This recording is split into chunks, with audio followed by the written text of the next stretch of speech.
Et coucou tout le monde, donc je me présente, je m'appelle Quentin, je serai votre référent d'anatomie au cours de ce premier semestre. Et je serai également accompagné donc dans cette vidéo par Hélène, qui sera également tutrice d'anatomie au cours du premier semestre.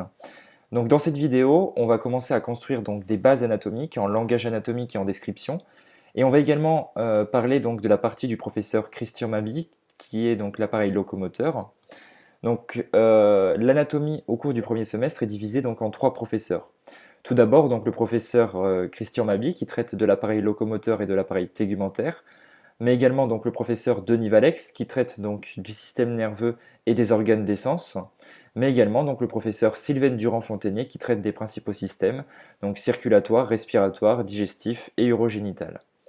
Donc, tout d'abord, ce qu'il faut savoir, c'est que vous serez interrogé uniquement, et je dis bien uniquement, sur le contenu donc des polycopiés, contenu textuel, mais également contenu visuel avec les schémas d'anatomie qu'ils contiennent.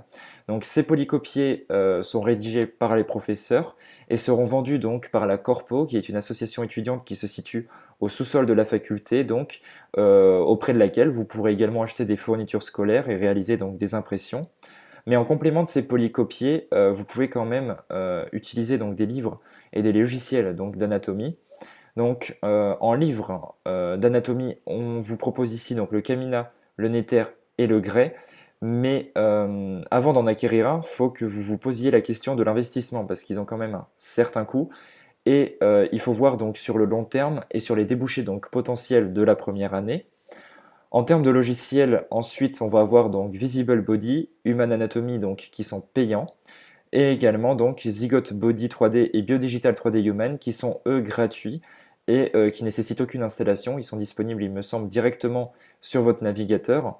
Donc pareil pour les logiciels payants, il faut réfléchir à l'investissement donc que ça engendre.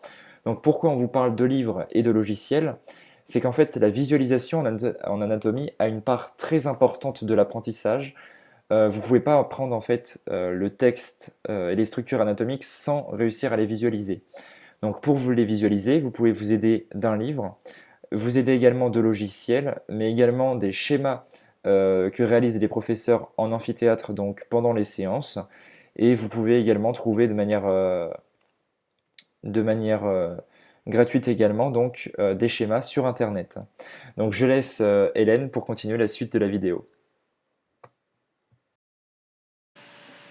Coucou, moi c'est Hélène et je ferai donc partie de l'équipe d'anatomie avec un thème pour ce premier semestre. Du coup, je vais vous expliquer brièvement comment se déroule une séance d'anat quand on est en première année. Donc en fait, ce sera les professeurs qui vont expliquer à l'oral leur cours tout en dessinant des schémas d'anatomie à la craie au niveau des grands tableaux noirs qui se situent au niveau de l'estrade de l'amphicé, tout en bas de l'amphi. L'amphicé, c'est l'amphi principal de la fac, c'est un amphi d'une capacité de 500 personnes. Donc vous trouverez au niveau en fait environ du milieu de l'amphi sur les côtés deux écrans numériques qui permettront de rediffuser ce qu'il y a d'écrit ou de dessiné sur les quatre tableaux noirs du fond, enfin du bas de l'amphi. Et ça va permettre en fait aux étudiants qui sont dans les dernières rangs de l'amphi au fond de pouvoir suivre quand même ce qui se passe sur les tableaux principaux. Ce qui se trouve sur ces quatre tableaux principaux sera également rediffusé dans les amphis adjacents pour que tous les étudiants, même ceux qui ne sont pas dans l'amphicé, puissent suivre le cours, suivre ce que le prof dit et ce que le prof dessine. Du coup, ces schémas d'anatomie dessinés à la craie, ça sera comme vous voulez, si vous voulez les redessiner en même temps que le professeur ou pas. Certains y trouveront des points positifs, d'autres trouveront des points négatifs. Donc, ça sera à chacun sa méthode de travail. Il n'y en a pas une qui est bonne, une qui est mauvaise. Ce sera vraiment à chacun de vous de trouver sa propre méthode de travail et celle en fait qui lui permet de mieux comprendre et de mieux retenir. Dans tous les cas, ce qui fera foi pour le concours, ça sera le texte des polis et ça sera également les schémas des polis. Mais ça sera en aucun cas ce qui est dessiné pendant la séance en amphi. Petite remarque, on vous l'a déjà écrit là sur la diapo, mais s'il vous plaît, ce schéma qu'on vous projette, ce n'est pas un schéma qui a été réalisé par un professeur, mais c'est un schéma qui a été réalisé par un tuteur d'anatomie. Du coup, on vous demande s'il vous plaît, si ça ne vous dérange pas trop, de ne pas le prendre en photo vu que c'est quelque chose de personnel, et on vous en remercie d'avance. Du coup, maintenant, un petit point méthodo. Premier petit point méthodo. Comment ça va se passer ? En gros, les professeurs vont écrire des polis, vont écrire leur propre polis, et ils vont le mettre à disposition à la corpo de la fac. À la corpo, vous pourrez y aller pour acheter le poli, et quand vous l'achèterez, il sera, comme vous pouvez le voir ici sur la première photo, c'est-à-dire complètement vierge en noir et blanc. Petite chose que vous pouvez faire, que certaines d'entre nous ont fait, d'autres non, c'est comme tout à l'heure, à chacun sa méthode. Vous pouvez soit le surligner ou souligner, c'est comme vous voulez, mais ça peut vous permettre de mettre en valeur les informations qui vous semblent importantes. Mais je le redis, ce n'est absolument pas une obligation et ce n'est absolument pas un conseil pour réussir le concours. C'est une méthodologie que certains adoptent et d'autres non. Ensuite, les moyens, hop, je vous mets la diapo, les moyens mnémotechniques. Les moyens mnémotechniques, vous savez déjà sûrement ce que c'est, mais c'est du coup des petits moyens qui permettent de retenir des notions et des informations de cours facilement. Ça peut être intéressant en première année car vous avez une grosse quantité de cours à apprendre, à comprendre et à retenir. Du coup, quand on peut en retenir quelques-unes de ces notions assez facilement et assez rapidement, ça peut être du coup un gain de temps. Et ça peut permettre aussi de ne pas se mélanger tous les pinceaux quand on est dans un gros moment de stress. Voilà pour ce petit point méthodo-là. Ensuite, la visualisation. Dans la visualisation en anatomie, c'est quelque chose qui va être très important parce que, dans les autres matières aussi, mais vous avez une grosse quantité d'informations qui vous arrivent dessus. Et retenir tout, ça peut être un peu compliqué. On a parfois tendance à se mélanger un petit peu tous les pinceaux, surtout quand on est dans des gros moments de stress, comme par exemple pendant le concours. Du coup, la visualisation, comme on vous en a parlé, il y a les schémas d'anatomie qui sont dessinés par les professeurs que vous pouvez redessiner. Mais il existe aussi beaucoup de bouquins d'anat et également beaucoup de logiciels que vous pouvez avoir sur le téléphone ou sur l'ordi. Ça peut être intéressant d'en avoir toujours à portée de main, comme ça dès que vous avez un petit doute, hop, vous jetez un coup d'œil et ça vous remet, en fait, ça vous resitue un petit peu tout. Ça peut être très intéressant pour se rendre compte comment sont les structures anatomiques et les rapports en fait des structures anatomiques les unes par rapport aux autres. Donc la visualisation, quelque chose de très très très important en anat mais aussi dans d'autres matières. Ensuite, voilà, donc là on vous a mis une photo en fait, enfin deux photos du coup, d'une période de révision de tuteur d'anatomie. Donc pareil, comme je vous le dis depuis le début, c'est à chacun sa méthode. Ce n'est pas genre, ces photos sont pas la chose à réaliser pour avoir son concours. C'est un exemple en fait que plusieurs d'entre nous ont utilisé. On a eu en fait cet environnement de travail là, mais ça sera à vous de trouver le vôtre et à vous de trouver l'environnement qui vous sera le plus propice. Dans tous les cas, on vous a mis ici les choses qui nous paraissent importantes. Donc s'approprier le cours avec le poli pour le lire, le relire et le re-relire plusieurs fois. Visualiser, donc là on vous a mis un bouquin, mais ça peut aussi être comme la photo d'après sur un logiciel sur l'ordinateur ou sur le téléphone. S'hydrater, parce que pas seulement l'été, mais il faut s'hydrater tout le long de l'année. Et enfin là, sur cette photo-là, parce qu'on vous l'a mis, ce n'est pas seulement parce qu'on est en période de Covid, mais parce que le petit gel désinfectant permet de garder une bonne hygiène de vie, et une bonne hygiène c'est quand même important pour garder pendant toute l'année une bonne santé. Donc, après avoir parlé paperasse, on va rentrer dans le vif du sujet donc en introduisant la description anatomique. Donc, cette description anatomique, elle va utiliser un langage donc, qui lui est propre, comme chaque profession va avoir son langage technique. Donc, en anatomie, on va partir d'une position anatomique de référence pour décrire donc chaque organe. Cette position anatomique de référence, c'est celle-ci. Le sujet donc est érigé en station verticale, avec les pieds joints, les bras le long du corps, les paumes vers l'avant et le regard donc droit devant lui. Donc cette position anatomique de référence servira à décrire, comme je vous l'ai dit, chaque organe. On utilisera donc la moitié droite du corps pour décrire donc une structure qui est paire. Et à part donc pour le cerveau, on utilisera donc l'hémisphère gauche, puisque c'est l'hémisphère gauche qui décrit donc, enfin non, qui contrôle la moitié droite du corps. Et le seul organe qui n'obéit pas à cette position anatomique de référence, c'est l'organe génital masculin. Et je laisserai donc le professeur Durand-Fontenier vous l'introduire. Donc, en anatomie, on va se servir de trois plans pour organiser donc nos descriptions. Le plan transverse, qui est un plan donc, qui est également appelé le plan horizontal, il est parallèle au sol. Donc ce plan transverse va diviser le corps en deux moitiés, une moitié donc supérieure et une moitié inférieure. Je vous ai rajouté une coupe de scanner juste ici pour que vous puissiez visualiser. Ensuite, on va avoir donc le plan frontal. Donc pour le retenir, moi je l'imaginais dans le même sens donc que mon front, donc frontal, même sens que mon front. Donc ce plan frontal va décrire une moitié antérieure et une moitié postérieure. Je vous ai rajouté pareil une petite image de scanner où vous pouvez voir donc le bassin juste ici, le foie, les reins, la rate, la vessie. Donc coupé selon ce plan frontal.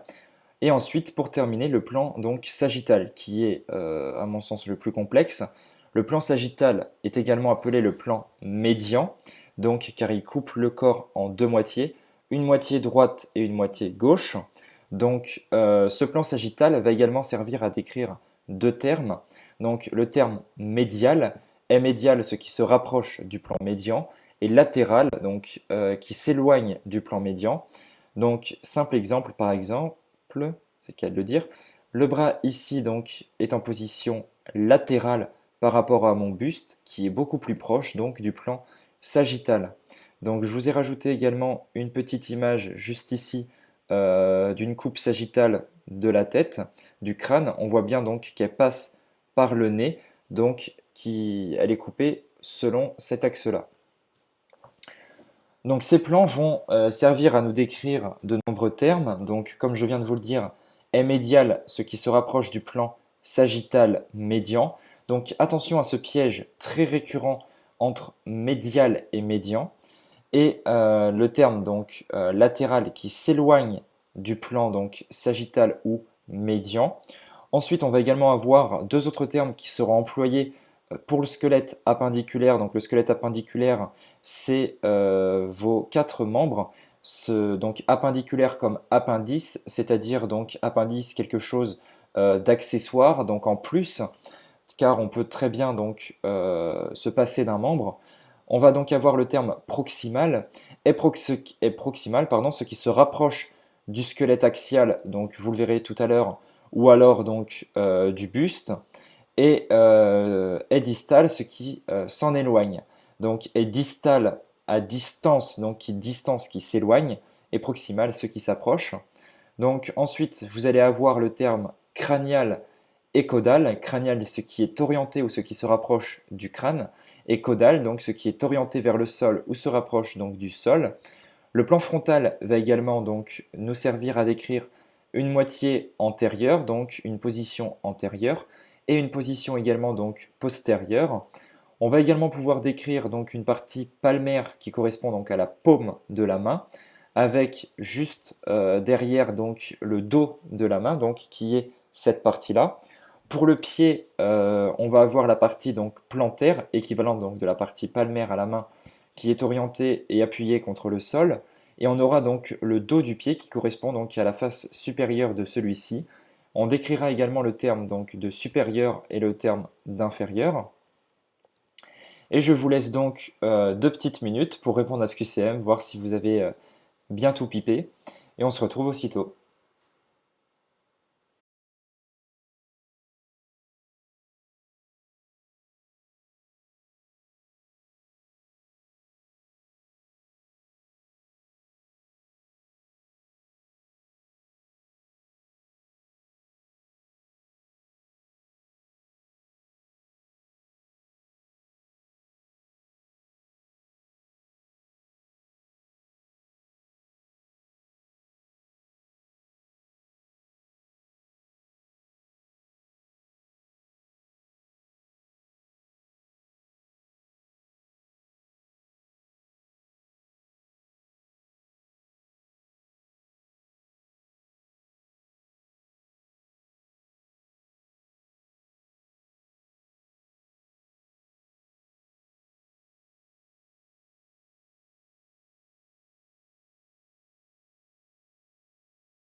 Donc les bonnes réponses à ce QCM étaient B, D. Donc la A était fausse car le sujet donc n'est pas couché mais bien donc debout comme on peut le voir ici. Ensuite pour la B, donc elle est bien vraie car les bras sont tendus le long du corps avec la paume des mains donc vers l'avant comme on peut le voir. Donc, par exemple, Samy, ici, lui, n'est pas en position anatomique de référence, vu que ses mains donc, sont mal orientées, ses pieds ne sont pas joints. Ensuite, pour la C, le plan sagittal divise le corps donc, en deux parties, droite et gauche, comme on peut le voir juste ici, donc une moitié droite et une moitié gauche. Par contre, le plan frontal, lui, divise le corps en une partie donc ventrale ou antérieure et une partie donc dorsale ou postérieure. Ensuite, le plan transverse est bien perpendiculaire aux deux plans précédents, donc le plan frontal et le plan sagittal.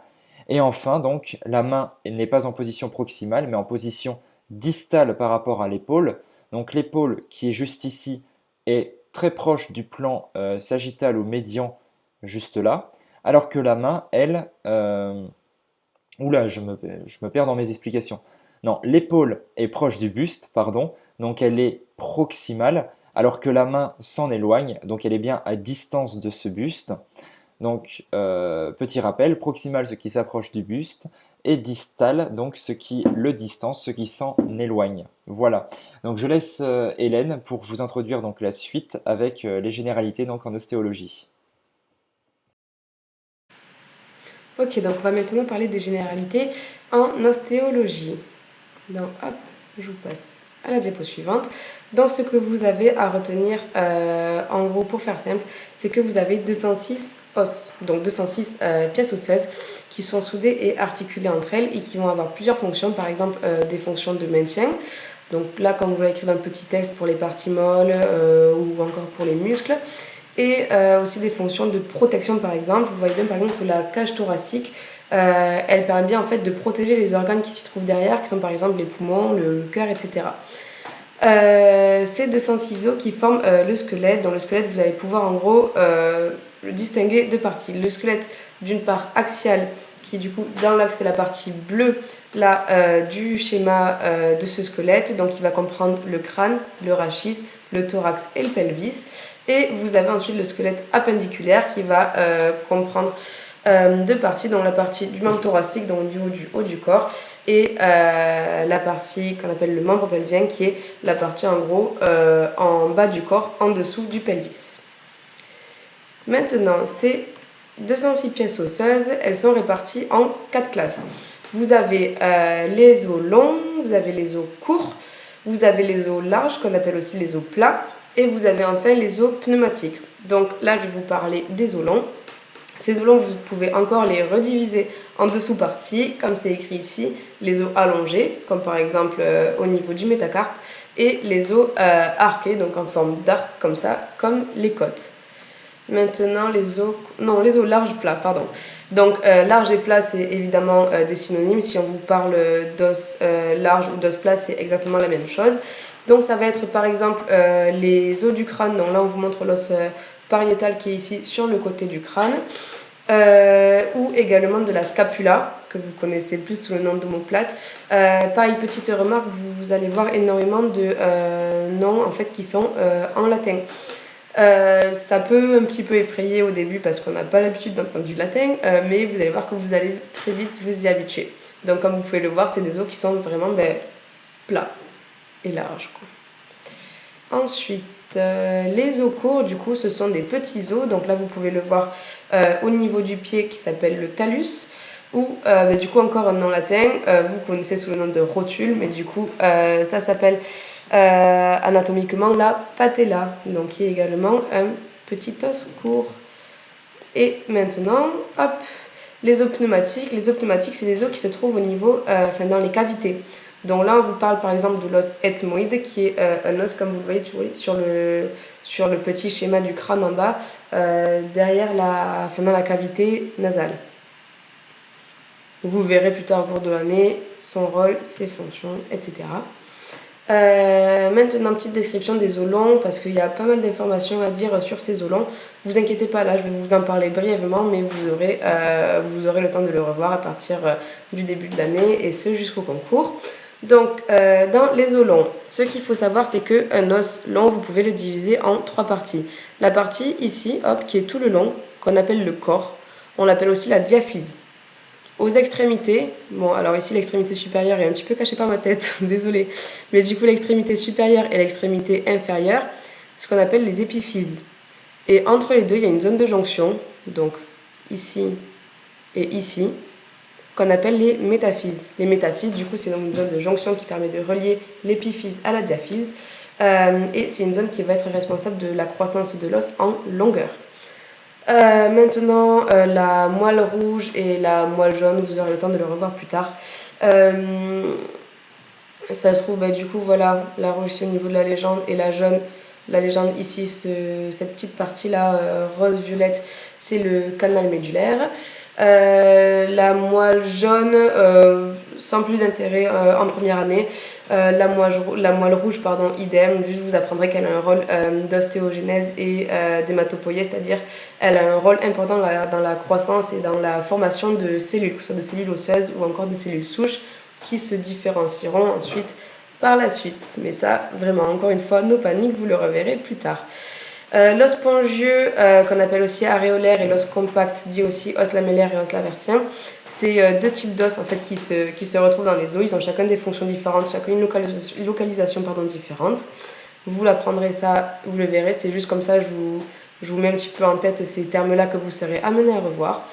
Et le cartilage de croissance, donc du coup comme c'est marqué, on ne peut pas le voir sur ce schéma-là, qu'il faut différencier du cartilage hyalin, comme vous pouvez voir au niveau de l'épiphyse distale. Le cartilage hyalin, lui, qui est un cartilage qui se situe au niveau des surfaces articulaires. Qu'est-ce que je peux vous dire d'autre au niveau des os longs? Le périoste, c'est la première légende que vous voyez, c'est une gaine en fait qui va entourer les corticales de la diaphyse. Ça va être responsable de la croissance en épaisseur de l'os et ça va aussi être responsable de la cicatrisation, par exemple quand vous vous fracturez un os. Hop, je vous passe la diapo suivante. Donc ça, c'est comme Quentin vous l'a expliqué tout à l'heure, les trois plans de l'espace. Donc là, on vous dit que tous les os sont orientés dans les trois plans de l'espace. Hop, et maintenant vous avez un petit QCM, donc un petit QCM sur ce qu'on vient de voir, et je vous laisse 1 minute 30 et je reviens après ça pour vous faire la correction. Bonne chance!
Voilà! Du coup, j'espère que 1 minute 30 c'était bon pour vous, que c'était ni trop rapide ni trop lent. Et maintenant, on va venir faire la correction de ce QCM. C'est le premier QCM, donc c'est dans les premiers QCM que vous faites, vous inquiétez pas, ça peut paraître trop lent ou trop rapide, mais vous inquiétez pas, vous allez vous y adapter au fur et à mesure que l'année va passer. Du coup, correction de ce QCM, les réponses étaient B, C, D, E, donc il y avait uniquement la A de fausse. Alors maintenant, petites explications, la A était fausse parce que c'était pas 106, c'était 206. On vous a mis ce petit piège-là pour vous rappeler que en première année, pour le concours, il y a beaucoup en fait, de pièges qui sont comme ça sur des petites notions où on peut facilement faire des fautes, des tourderies comme ça. Ça, c'est un piège qui peut être vraiment récurrent dans une question pour le concours de première année.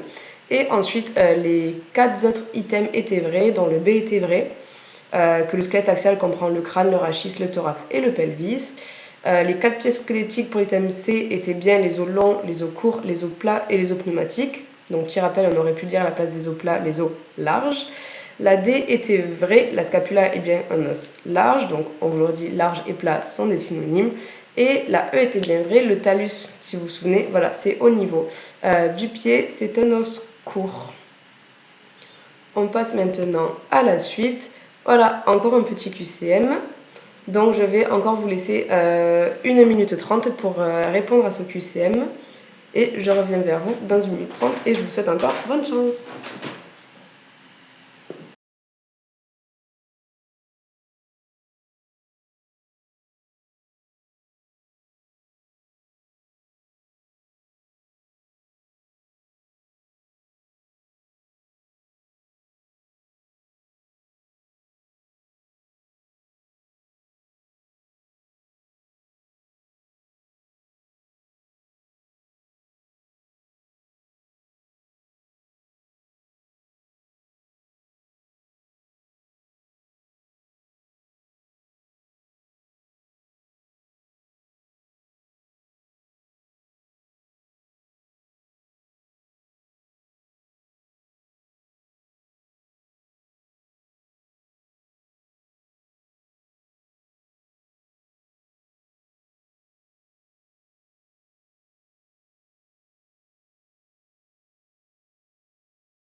Ah, voilà, voilà.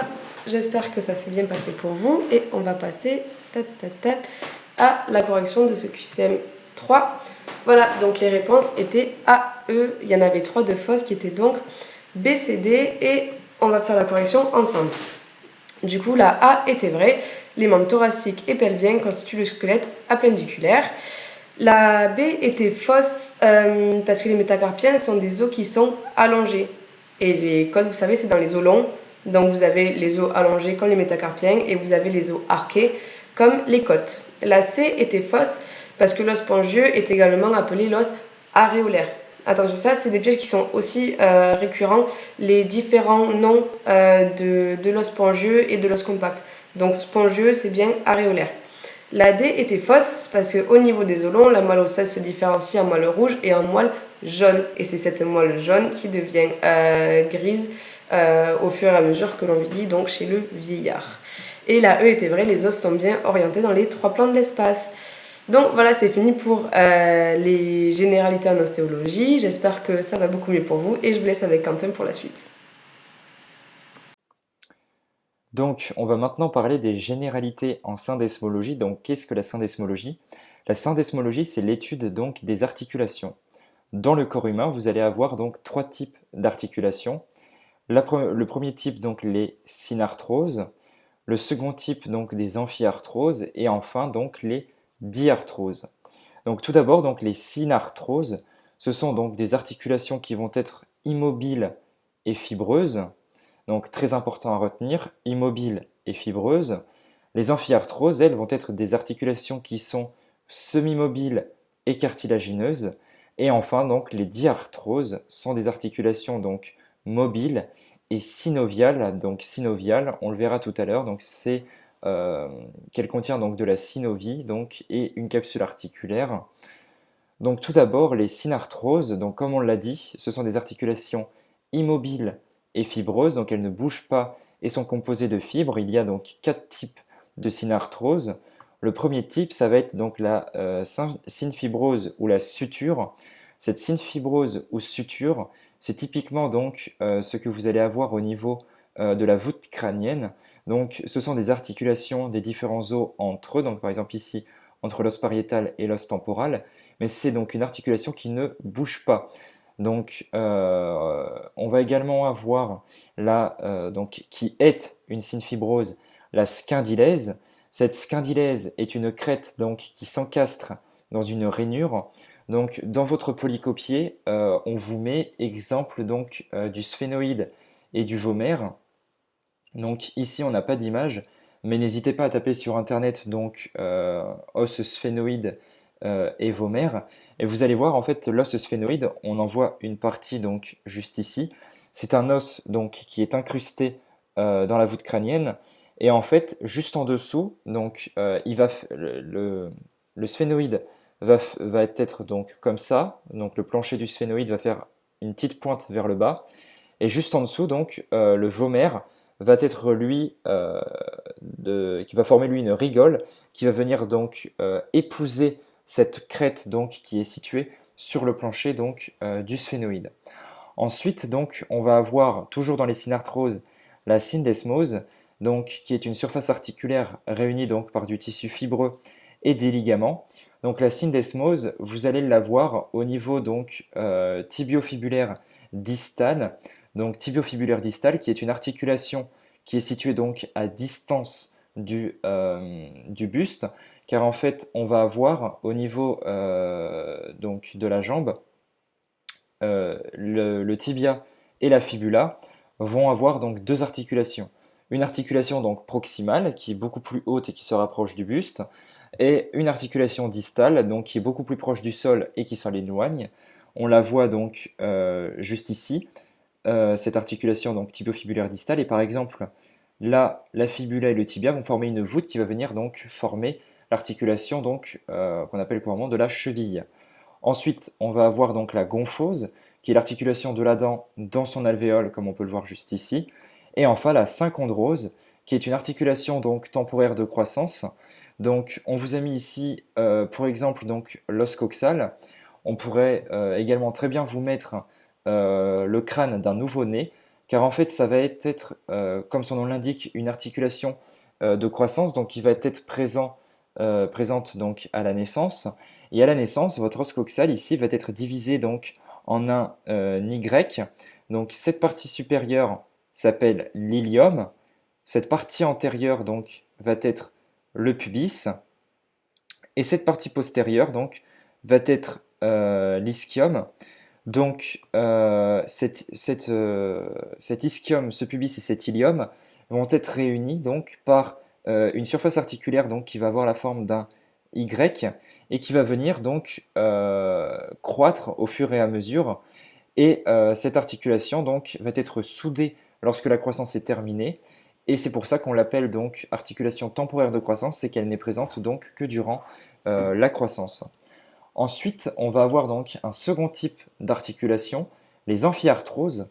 Les amphiarthroses sont des articulations qui sont semi-mobiles donc, et cartilagineuses. Donc semi-mobiles, qu'est-ce que ça veut dire? Ça veut dire qu'elles peuvent très bien ne pas bouger et avoir donc de faibles mouvements. Et donc cartilagineuses, car on va avoir la présence, comme vous pouvez le voir ici, d'un cartilage ou disque donc, articulaire. Donc les deux surfaces articulaires sont souvent planes, donc comme ici au niveau du pubis, et réunies donc par du fibrocartilage. Donc par exemple, ce fibrocartilage au niveau des vertèbres, ça va être typiquement le disque donc intervertébral, et donc le disque intervertébral au niveau des vertèbres, mais par exemple au niveau euh, du pubis, ça peut être donc très bien un ligament interosseux. Et on va avoir donc des ligaments périphériques que vous verrez donc dans les descriptions anatomiques du professeur Christian Mabi. Donc ces amphiarthroses, elles vont avoir vraiment de très faibles déplacements. Par exemple, le pubis, lui, va être capable et va acquérir une mobilité uniquement au moment de l'accouchement chez la femme pour pouvoir permettre le passage donc du nouveau-né. Et les vertèbres, donc, ça va être pareil, ça va permettre donc de faibles mouvements pour organiser donc l'axe vertébral. Enfin, on va avoir donc les diarthroses, qui sont des articulations entièrement mobiles et synoviales, c'est-à-dire donc qu'elles contiennent du liquide synovial qui va être enfermé donc dans une capsule articulaire. Donc les diarthroses, on va en avoir 6 types. On va donc les énumérer un par un. Donc les énarthroses sont également appelées donc des articulations sphéroïdes. C'est une articulation qui a la forme donc d'une sphère d'un côté et du réceptacle donc d'une sphère de l'autre. Elles vont avoir donc un DDL, donc DDL qui signifie degré de liberté, c'est-à-dire le nombre d'axes dans lequel on peut la bouger égale à 3, c'est-à-dire qu'on peut donc la déplacer dans les 3 axes. Les énarthroses, on va typiquement avoir l'articulation donc coxo, donc l'os coxal ici, fémorale, et on va également avoir donc l'articulation scapulo, donc la scapula qui est juste donc derrière l'épaule, humérale, donc l'humérus qui est ici, qui est pareil, une articulation qu'on peut déplacer donc dans les 3 axes. Ensuite, on va avoir des articulations de type donc condylienne ou ellipsoïde. Donc, on va typiquement avoir l'articulation radiocarpienne, donc entre le radius ici donc, et le carpe qui se situe donc juste là. Ces articulations donc condyliennes ou ellipsoïdes vont avoir donc 2 degrés donc, de liberté. Donc par exemple, l'articulation donc métacarpo-phalangienne est une condylienne, c'est-à-dire qu'on peut la déplacer dans cet axe-là, mais on peut également la déplacer donc sur les côtés, ce qui nous donne 2 axes donc de déplacement. Ensuite, on va avoir donc l'emboîtement réciproque en selle, comme l'articulation donc trapézo-métacarpienne. Donc ces os-ci, ce sont donc les métacarpes. Et ici, dans la deuxième rangée du carpe, vous allez avoir donc un petit os qui s'appelle le trapèze. Et cette articulation donc trapézo-métacarpienne, qui se situe donc là, va vous permettre, pareil, de vous déplacer donc dans les deux axes donc de l'espace. Ensuite, on va avoir des articulations donc trochléennes qui sont également appelées donc les ganglimes. Ces articulations donc trochléennes vont avoir un seul degré de liberté. Donc c'est typiquement l'articulation huméro-ulnaire, donc l'humérus qui se situe ici et l'ulna qui se situe donc dans la partie interne de votre avant-bras. Donc cette articulation donc radio-ulnaire ne permet des déplacements donc que de flexion donc extension dans un seul axe donc dans un seul axe de l'espace. Ensuite, on va avoir les articulations donc trochoïdes qui vont être donc par exemple l'articulation radio-ulnaire qui se situe donc enfin radio plutôt comme ça, ulnaire juste ici, qui vont avoir un seul degré de liberté. Donc comme l'image le montre bien, ça va être donc un cylindre qui va être encastré donc dans une surface qui peut accueillir donc ce cylindre, ce qui ne permettra que des mouvements donc de rotation. Donc si vous fixez votre bras et votre humérus et que vous tournez votre poignet, vous allez vous rendre compte que votre avant-bras réalise donc des mouvements qu'on appelle dits de pronosupination et il va en fait venir, ces deux os vont en fait venir tourner sur eux-mêmes et se recouvrir donc l'un et l'autre en fonction donc de comment vous les déplacez. Et ça va être un simple mouvement donc de rotation qui va donc permettre cette pronosupination. Ensuite, on va avoir donc les arthrodies. Les arthrodies donc sont le dernier type donc de diarthrose. Donc ce sont des articulations qui sont extrêmement particulières. Elles sont comprises comme des diarthroses, mais contrairement aux diarthroses, elles ont la capacité de se déplacer donc dans les axes de l'espace, mais on leur met un degré de liberté donc égal à 0, car en fait elles se déplacent extrêmement peu et on va les retrouver typiquement au niveau des apophyses articulaires donc vertébrales. Donc vos vertèbres ici, vous le verrez donc quand vous étudierez le squelette axial et plus précisément les vertèbres, elles vont avoir donc des apophyses articulaires qui vont venir donc s'articuler. Donc là, on ne parle pas des synarthroses qui sont juste ici, des amphiarthroses pardon, avec le disque intervertébral. Non, non, on est juste derrière avec ces apophyses articulaires. Et en fait, elles vont venir donc se coller les unes aux autres d'une vertèbre sous-jacente à la vertèbre sus-jacente, et elles vont avoir donc très très peu de mobilité. Donc, comme on vient de l'introduire, le degré de liberté en fait décrit la mobilité des leviers osseux les uns par rapport aux autres dans les trois plans de l'espace. Donc, un seul degré de liberté signifie qu'on ne peut se déplacer donc que dans un sens de l'espace. Donc, on va avoir les trochléennes qui peuvent donc se déplacer uniquement donc selon l'axe transversal. Donc, trochléenne, pour rappel, on va avoir donc l'huméro-ulnaire avec laquelle on ne peut réaliser que des flexions-extensions. Mais en trochléenne, on a également donc la fémoro-tibiale qui va être donc une trochlée avec le fémur qui va venir s'emboîter donc sur le plateau tibial et qui ne permettra pareil que des mouvements donc dans un seul axe. Vous pouvez d'ailleurs le voir avec votre genou, vous ne pouvez le déplacer donc que dans un seul axe. Ensuite, on a les trochoïdes qui se déplacent donc uniquement selon l'axe vertical. Donc trochoïdes, on va avoir donc la radio-ulnaire, donc celle qui permet les mouvements donc de pronosupination, qui ne permet donc que d'effectuer des rotations selon l'axe vertical. Ensuite, on va avoir donc les articulations à 2 degrés de liberté, donc les condyliennes, qui permettent donc de se déplacer selon deux axes, donc par exemple l'axe transversal et l'axe antéro-postérieur. Donc condylienne, on a la radio carpienne, mais également donc la trapézo-métacarpienne. Non, la trapézo-métacarpienne est un emboîtement réciproque en selle, donc c'est le suivant. En condylienne, on a également donc la métacarpophalangienne juste ici.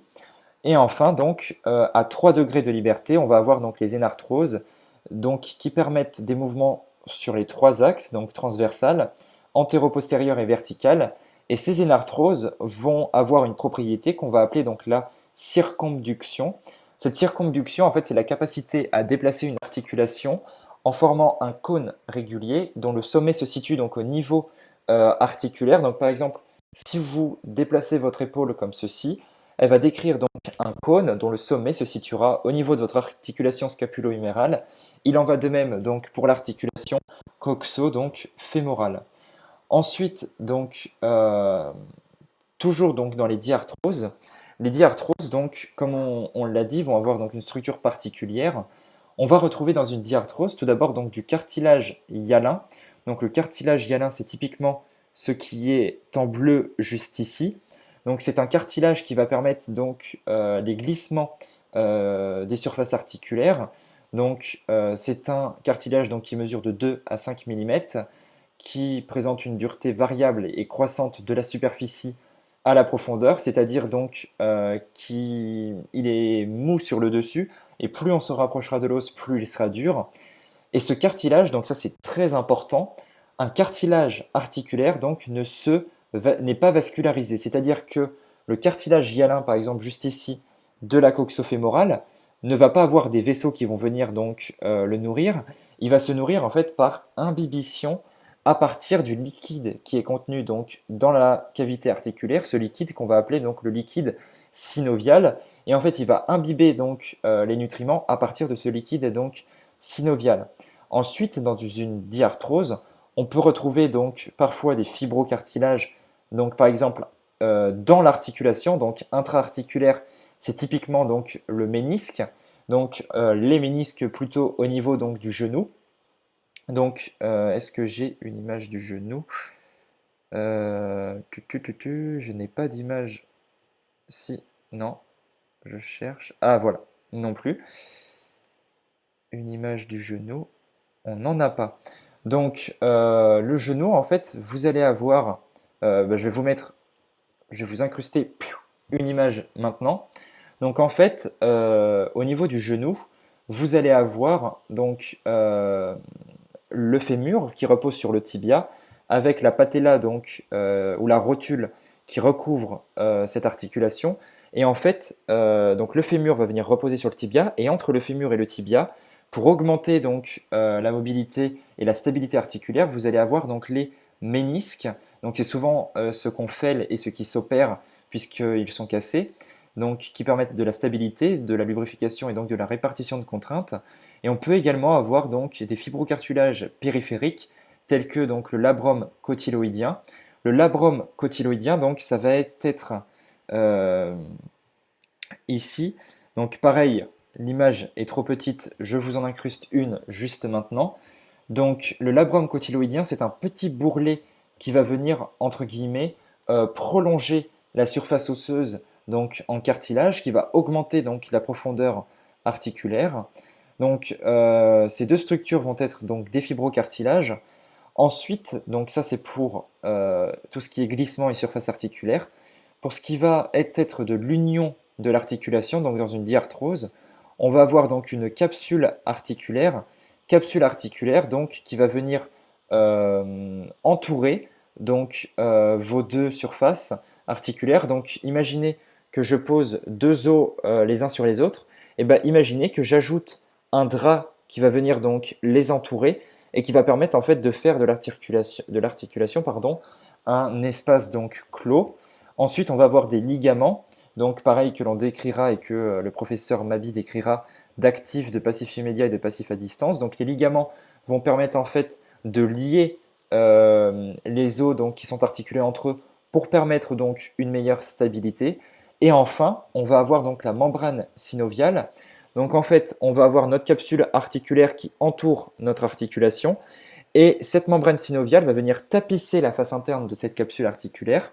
Et cette membrane synoviale va avoir donc pour rôle de sécréter donc de la synovie qu'on appelle également donc le liquide synovial, qui va être en fait le liquide qui va être contenu dans l'articulation. Et ce liquide donc synovial, c'est particulièrement celui qui permet donc la lubrification, les glissements, mais également par exemple de nourrir le cartilage hyalin par imbibition. Donc ensuite les mouvements, donc j'ai déjà commencé donc à en parler un petit peu. Les mouvements, en fait, on va les décrire selon donc des axes. Donc autour de l'axe transversal. Donc pour rappel, l'axe transversal, c'est celui donc qui vient couper notre corps en deux moitiés, une moitié supérieure et une moitié inférieure. On va pouvoir décrire donc la flexion-extension. Et pour cela, je vais vous montrer donc l'articulation huméro-ulnaire par exemple va typiquement réaliser donc des mouvements de flexion-extension. Donc on imagine l'axe transversal juste ici. La flexion va venir passer au-dessus de mon axe transversal et l'extension va venir donc placer mon articulation en dessous. C'est pour ça qu'on décrit donc la flexion-extension autour de l'axe transversal, puisque c'est l'axe donc qui va venir passer juste ici, donc dans l'axe de ma main, et qui permet de décrire les mouvements donc de flexion, ce qui se rapproche de l'axe transversal, et d'extension, donc ce qui s'en éloigne. Ensuite, on va avoir donc des mouvements autour donc, de l'axe antéro-postérieur, donc les mouvements d'abduction et d'adduction.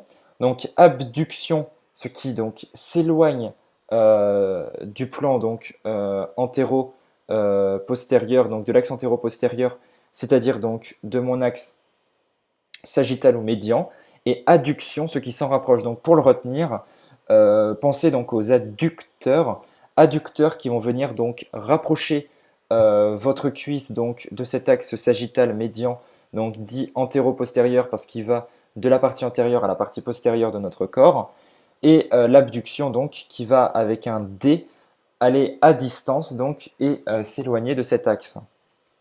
Ensuite, autour de l'axe vertical, donc l'axe vertical, c'est un axe, comme on peut le voir ici, qui est donc longitudinal à un os ou vertical, et il va permettre de décrire la rotation externe et la rotation externe et la rotation interne.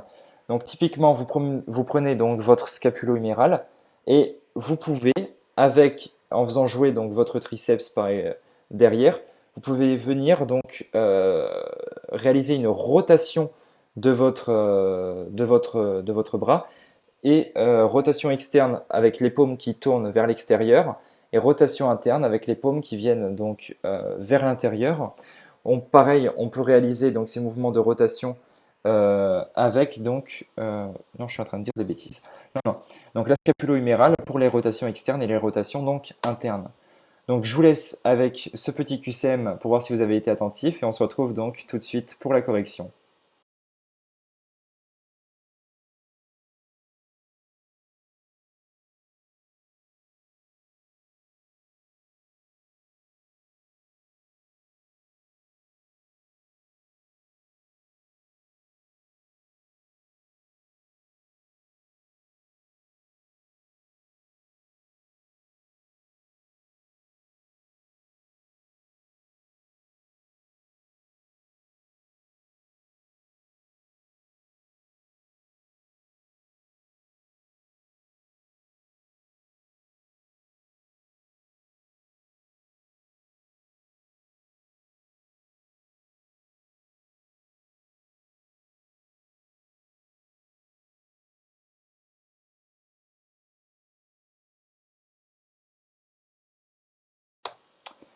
Donc, les bonnes réponses étaient donc A, D. Donc pour la A, donc la syndesmologie est bien l'étude donc des articulations, ça va, plutôt simple. Ensuite, donc il existe non pas donc 4 types d'articulations, mais 3 types d'articulations, les synarthroses, les amphiarthroses et les diarthroses. Ensuite, donc les synarthroses ne sont pas donc des articulations mobiles, mais elles sont donc immobiles, donc les os de la voûte du crâne par exemple, et fibreuses. Ensuite, du fibrocartilage est présent au niveau donc des amphiarthroses. Donc oui, ce fibrocartilage, c'est notre par exemple disque intervertébral ou notre ligament interosseux. Ensuite, on va avoir donc les arthrodies qui vont être donc des articulations mobiles donc, et non pas immobiles. Donc elles sont mobiles, mais elles bougent très très peu. Donc, c'est pour ça qu'elles ont 0 de degré donc, de liberté. On enchaîne avec un autre petit QCM et on se retrouve tout de suite pour la correction.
Donc, les bonnes réponses étaient A et B. Donc, la gomphose est bien donc une synarthrose, et donc c'est l'articulation de la dent dans son alvéole. Ensuite, donc la B était bien vraie, les mouvements de flexion et extension se font autour de l'axe donc transversal. Donc, rappelez-vous de cet axe qui vient couper mon corps dans ce plan-là de ma main et qui passe donc dans notre articulation huméro-ulnaire et qui vient réaliser des mouvements de flexion-extension, donc flexion qui s'approche du plan transversal et extension donc qui va venir s'en éloigner. Ensuite, on va avoir donc le cartilage hyalin qui recouvre les surfaces donc articulaires et non pas donc les surfaces musculaires. Donc ce cartilage hyalin, on en retrouve au niveau donc des diarthroses, il va permettre donc le glissement donc des articulations. Ensuite, le degré de liberté donc, de l'articulation coxofémorale est égal à 3. Donc l'articulation coxofémorale est une articulation donc, qui est dite énarthrose ou sphéroïde et qui permet donc de réaliser des mouvements de circonduction qui permettent donc de se déplacer dans les 3 axes de l'espace. Et ensuite, donc l'abduction n'approche pas le bras du corps mais s'en éloigne. Donc l'abduction s'éloigne du corps, alors que la duction, vous pensez à vos adducteurs qui viennent donc rapprocher votre cuisse donc, du plan sagittal médian, donc qui viennent remettre votre cuisse donc, dans l'axe. Donc adduction se rapproche du plan sagittal et abduction va venir donc s'en éloigner. Donc vous avez un petit moyen mémotechnique donc juste ici. Donc ensuite, je laisse Hélène donc, pour vous introduire les généralités donc, en myologie. Du coup, on va parler maintenant des généralités en myologie, c'est-à-dire les généralités sur les muscles. Donc, premièrement, ces muscles, comment ils sont? Donc, les muscles squelettiques, ce sont des muscles qui sont dits striés, c'est-à-dire qui sont soumis à la volonté. Vous allez pouvoir en fait distinguer 2 parties dans un muscle. D'une part, la partie contractile, qui est formée par tous les sarcomères, et d'autre part, la partie non contractile, qui est, comme vous pouvez le voir écrit sur la diapo, formée par le tissu conjonctif ainsi que par les enveloppes fibreuses. Maintenant, parlons un peu de la contraction musculaire. Cette contraction musculaire, vous pouvez en avoir 2 types. Vous allez avoir d'une part la contraction isométrique et d'autre part la contraction isotonique. Si vous décortiquez ces 2 termes-là, vous allez avoir la même base iso, donc pareil. D'une part, vous allez avoir métrique, donc une notion de distance, et d'autre part, vous allez avoir tonique, donc une notion de tonus. Dans la contraction isométrique, c'est donc une contraction qui se fait sur place. On n'observe pas de raccourcissement du muscle, on n'observe pas non plus de déplacement des segments squelettiques. Au contraire, la contraction isotonique, ça va être une contraction qui va se traduire par un raccourcissement du muscle et une mise en mouvement des segments squelettiques. Petite remarque sur la contraction musculaire, quand le muscle va se raccourcir, on va parler de travail concentrique, alors qu'on va parler de travail excentrique quand le muscle va au contraire s'allonger. Maintenant, la morphologie des muscles. Vous allez trouver 5 morphologies musculaires différentes. Vous allez avoir les muscles longs, qui sont, comme vous pouvez le voir sur le schéma, des muscles constitués de 2 petits tendons, comme ça au niveau des extrémités, et d'un ventre musculaire au milieu, un seul ventre musculaire qui est de forme, vous voyez, un peu ovale en ballon de rugby. Il y a un seul ventre musculaire, c'est pour ça qu'on peut parler de muscle monogastrique. Donc mono, un seul, et gastrique, ventre. Vous allez après avoir les muscles courts. Ensuite, vous allez avoir les muscles polygastriques. Les muscles polygastriques, vous pouvez les diviser en deux types. On va avoir d'un côté les muscles digastriques et de l'autre côté les muscles multifides. Les muscles digastriques, ça va être par exemple le muscle que vous voyez sur le schéma des muscles polygastriques. C'est digastrique, donc deux ventres. Donc vous avez vraiment les deux ventres musculaires. Alors que les muscles multifides, ce sont en fait un accolement de ventre musculaire. Ensuite, vous avez les muscles larges et pour finir, vous avez les muscles annulaires qui sont des muscles circulaires et qui sont aussi appelés les sphincters, qui sont au niveau des orifices et qui permettent la fermeture des orifices. Maintenant, la structure musculaire. Moi, pour me l'imaginer, en première année, j'imaginais un petit peu ça comme un système de poupée russe où j'avais du coup mon unité centrale qui était ma fibre musculaire, qui est l'unité morphologique et mécanique. Donc ça, c'était un petit peu la poupée russe du milieu. Cette poupée russe du milieu, la plus petite de la poupée russe qui est à l'intérieur, c'est toutes les myofibrilles qui constituent en fait cette fibre musculaire. Et pour finir, la grande fibre musculaire, c'était le faisceau musculaire parce que le faisceau musculaire est en fait un regroupement de plusieurs fibres musculaires. Donc vous allez avoir le faisceau, la fibre musculaire et ensuite toutes les myofibrilles qui constituent la fibre musculaire. Ensuite, je vais vous parler de texture musculaire. Alors, je sais qu'elle vous fait un petit peu peur cette diapo parce qu'il y a beaucoup de choses qui sont écrites, mais vous inquiétez pas, quand vous aurez le poly sous les yeux et que vous pourrez y prendre du temps pour vous y pencher dessus, tout vous paraîtra beaucoup plus clair et beaucoup plus simple. Mais globalement, je vous dis en fait ces termes-là maintenant pour que vous ayez déjà les notions dans la tête et qu'elles ne vous paraissent pas étrangères quand vous les lirez pour la première fois dans le polycopier. Donc vous avez les muscles plats, les muscles fusiformes, les muscles unipénés, on va aussi les appeler les muscles semi-péniformes, les muscles bipénés qu'on va également appeler péniformes et pour finir les muscles multipénés. On vous mettra le diapo à disposition, donc vous aurez tout le temps si vous voulez pour relire toutes les petites informations, mais je vous le dis encore une fois, pas de stress maintenant, ces diapos-là sont juste à titre informatif, histoire que vous ayez quelques bases en biologie. Maintenant, les annexes du muscle. Donc, vous en avez deux principales. On a d'une part le fascia musculaire et d'autre part le septum intermusculaire. Le fascia, ça va être une formation conjonctive qui va entourer le muscle, les muscles. On va pouvoir parler du coup de fascia profond ou de fascia superficiel. Ensuite, on a le septum intermusculaire qui est toujours une formation conjonctive, mais cette fois qui va séparer les groupes musculaires, les différents groupes musculaires.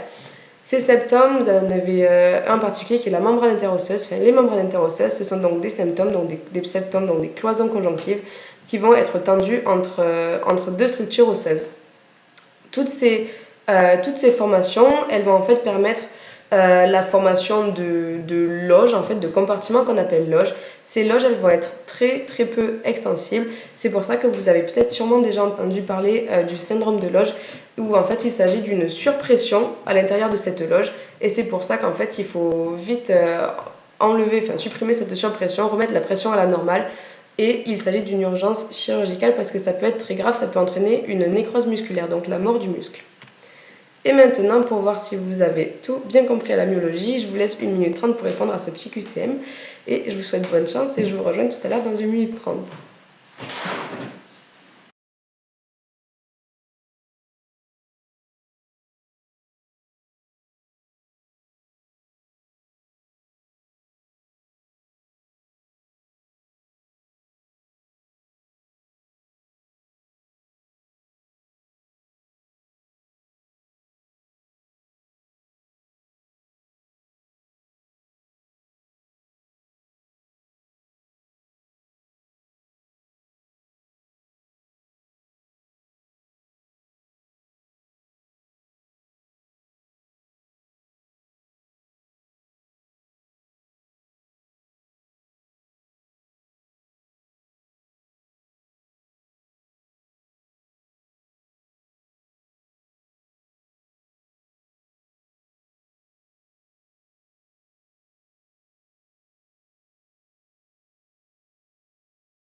Voilà, j'espère que ce QCM vous a plu et que vous l'avez réussi. Du coup, maintenant, on va passer hop, à la correction. Donc, les réponses, il y en avait 3 de justes, c'était les items B, C et E. Donc, on va voir pourquoi ces réponses-là étaient justes et pourquoi les autres étaient fausses. Donc, la A était fausse parce que les muscles squelettiques sont des muscles striés, c'est-à-dire des muscles qui sont soumis à la volonté, autrement dit des muscles volontaires, à la différence des muscles qu'on appellera lisses. L'item B était vrai, on n'observe pas de raccourcissement musculaire lors de la contraction isométrique. Faites bien la différence avec la contraction musculaire isotonique. L'item C est également vrai, on distingue les muscles longs, les muscles polygastriques, les muscles courts, les muscles larges et les muscles annulaires. On retrouve bien les 5 morphologies dont on a parlé tout à l'heure. L'item C était faux parce que les muscles longs ne sont pas composés de plusieurs ventres musculaires mais d'un seul ventre musculaire. C'est pour ça que je vous ai parlé tout à l'heure du muscle dit monogastrique, mono un seul gastrique ventre.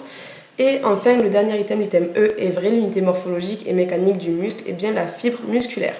Voilà, donc c'est tout pour cette séance 1 d'anatomie. On espère que ça vous a plu. Et on vous dit à plus tard, on vous dit à la semaine prochaine, surtout pour la deuxième séance. En attendant, on vous fait plein de bisous et on vous souhaite bon courage. Bisous.